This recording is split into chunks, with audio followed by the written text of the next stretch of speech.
Hello dear viewers, today we are here again with a new topic of NEP 2020 and I am Nupur Chandra, Principal of Smart Indian Model School, Rampur, here with my teammates. So let me introduce my teammates, Ms. Shalini, TGT Hindi, Ms. Shubhi, TGT English, Ms. Manmeet, PRT EVS and Mr. Zishan, PGT Commerce. So today we all are here to talk about another topic related to NEP 2020 and that is the most heavy topic of NEP, and the topic is learning and teaching should be in mother tongue or in other languages.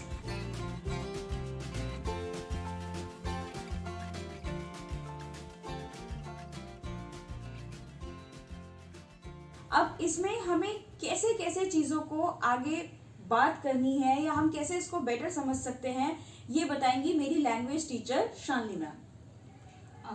Thank you ma'am. जैसा कि अभी ma'am ने कहा कि हम mother tongue को लेकर के क्या सोचते हैं, मेरा ऐसा मानना है कि मदर टंग तो बच्चा सीख ही जाता है मैम, इजीली सीख जाता है, लेकिन इसके साथ साथ में ना उसको इंग्लिश है या और भी कोई ऐसी लैंग्वेज है जो उसके रीजन में चलती है उसको आनी चाहिए। इससे बहुत सारे बेनिफिट्स होते हैं। मदर टंग तो बच्चा वैसे भी सीख ही जाता है, लेकिन अगर उसको अदर लैंग्वेजेस आएंगी ना तो वो बहुत ज़्यादा प्रोग्रेस कर पाएगा, सक्सेस होगा अपनी लाइफ में। शुभी मैम, आपका क्या मानना है? मैम मैं आपसे बिल्कुल टोटली एग्री करती हूँ। जैसे कि अगर हम बात करें छोटे से छोटा बच्चा, न्यू बॉर्न बेबी भी होता है, तो हम सबसे पहले उसके मुंह से का कोई वर्ड सुनते हैं तो वो माँ ही सुनते हैं। वो मॉम क्यों नहीं बोलता, या फिर अदर कंट्रीज की बात करती है तो वो मॉम क्यों बोलता है, माँ क्यों नहीं बोलता? बिकॉज उनकी मदर टंग ही वही होती है। जो वो सुन रहा होता है वो उस चीज को बहुत जल्दी कैच करता है और बचपन से वो अपनी मदर टंग को कैच करता रहता है। तो सबसे बड़ी बात है कि मदर टंग जो है वो बच्चा जो है स्कूल में आकर के या कहीं जाकर के नहीं सीखता, बल्कि वो अपने ही घर से, पहला स्कूल उसका अपना घर हो जाता है मदर टीचिंग के लिए। तो मदर टंग की टीचिंग के लिए, मदर लैंग्वेज के लिए, तो मैम बिल्कुल ठीक कह रहे हैं कि मदर टंग जो है वो बच्चा खुद से ही सीख जाता है। बट अगर हम सेकेंडरी लैंग्वेजेस की बात करें या दूसरी लैंग्वेजेस जो हमारे मदर टंग से हट करके हैं, तो हमारी एनईपी में भी ये कहा गया है कि हमें मदर टंग पे फोकस करना है टिल प्रेपरेटरी स्टेज। बट उसमें कहीं पे भी ये नहीं कहा गया है कि हमें मदर टंग को फोकस करते हुए दूसरी लैंग्वेजेस को छोड़ देना है। तो हमें क्या करना है, हमें सिर्फ मदर टंग पे ही फोकस नहीं करना है, बल्कि हम दूसरे लैंग्वेजेस पे भी फोकस करेंगे। क्या कहते हैं Zeeshan sir? Thank you ma'am. As we are talking here about the National Education Policy 2020 and today's topic is the language, that which language should be used while teaching the student, whether we have to use the mother tongue or we have to use the other languages also. So Manmeet ma'am, I have a question in my mind. May I ask you? Yes, sure.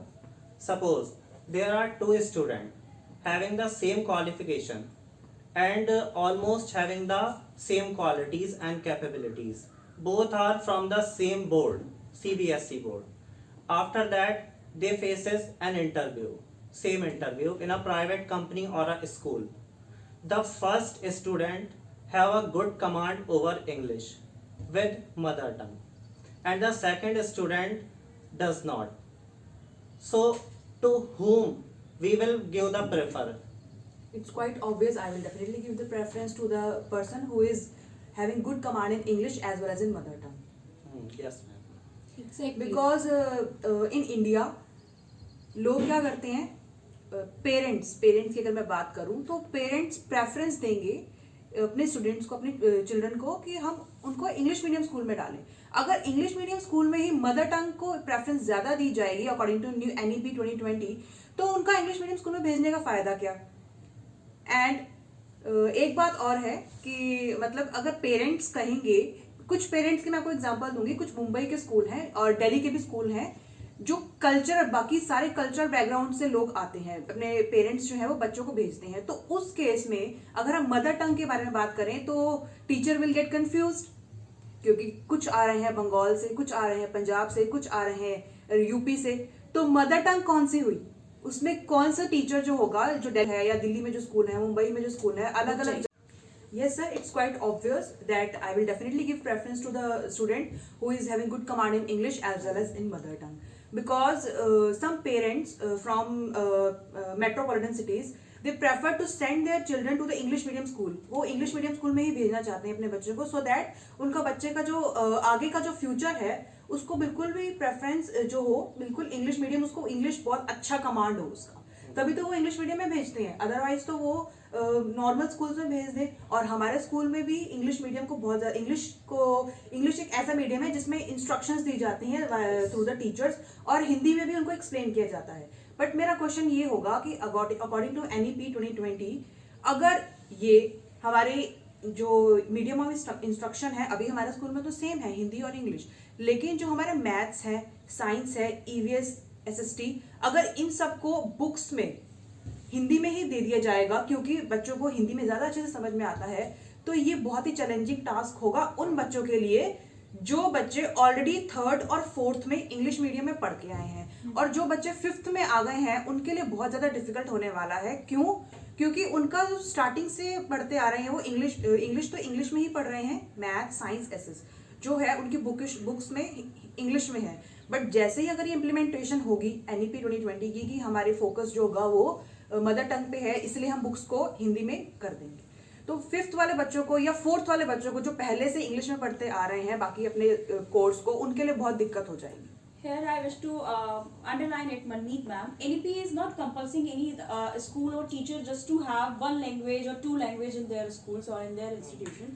Even NEP is just trying to and asking to focus on mother tongue in very primitive stages of a student. Yes, And exactly. after that, they are also telling people that you need to focus on other languages also to make your student, to make your product a boost one.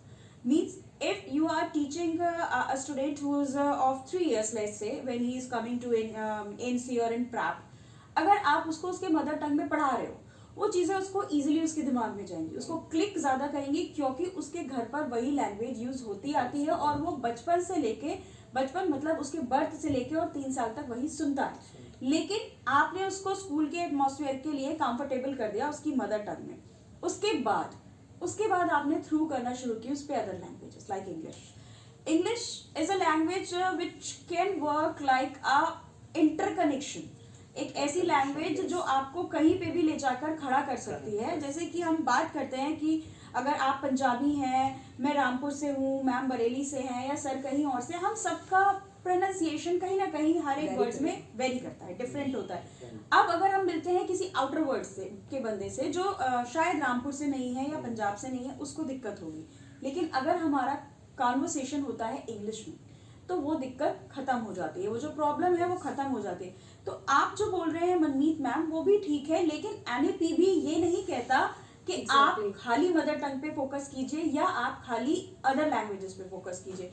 वो खुद ये चाहते हैं कि आज के time का India का बच्चा जब अपना 12th करके निकले तो वो एक कंप्लीट पैकेज होना चाहिए, उसकी कमांड जितनी मदर टंग पे हो उतनी ही अदर लैंग्वेजेस पर भी हो, और वो एक फ्लुएंट स्पीकर भी होना चाहिए। उसकी अंडरस्टैंडिंग बेस्ड जो भी चीज़ें हैं वो सब बहुत ज़्यादा हाई पिच पर एकदम क्लियर होनी चाहिए, और उसकी जो भाषा है वो रिफाइंड होनी चाहिए। Am I So right? we can say Yes, now, ma'am, that knowledge of other language is also necessary 100% necessary. beside the mother tongue. Yes, 100% Because right. today's world is of globalization. So in order to connect us with other countries, it is necessary to have the knowledge of other languages also. Specially English.